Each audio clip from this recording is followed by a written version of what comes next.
നല്ലൊരു മീൻകറി തയ്യാറാക്കിയാലോ? വീഡിയോ ഇഷ്ടമായി സബ്സ്ക്രൈബ് ചെയ്തൊന്ന് സപ്പോർട്ട് ചെയ്യണേ. മീൻകറി തയ്യാറാക്കാൻ വേണ്ടിയിട്ട് 1 കപ്പ് തേങ്ങ, 4 ചെറിയ ഉള്ളി. ഈ കറിയിലേക്ക് പുളി ചേർക്കുന്നില്ല.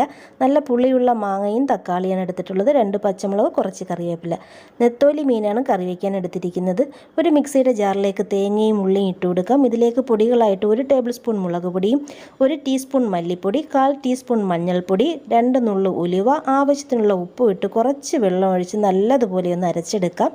അരച്ചെടുത്തിട്ടുള്ള അരപ്പ് നമുക്കൊരു ചട്ടിയിലേക്ക് ഒഴിച്ചു കൊടുക്കാം. ഗ്രേവിക്ക് അനുസരിച്ചിട്ട് വെള്ളം ചേർത്ത് കൊടുക്കാം.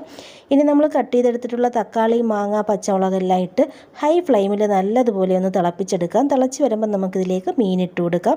മീനിട്ടതിന് ശേഷം മീഡിയം ഫ്ലെയിമിൽ വെച്ച് ഒരു 10 മിനിറ്റ് നേരം തിളപ്പിച്ചെടുക്കണം. ഇടയ്ക്കിടയ്ക്ക് ഇതുപോലെ ഒന്ന് ചുറ്റിച്ചു കൊടുക്കാം. ദേ ഇപ്പം നമ്മുടെ കറി റെഡി ആയിട്ടുണ്ട്.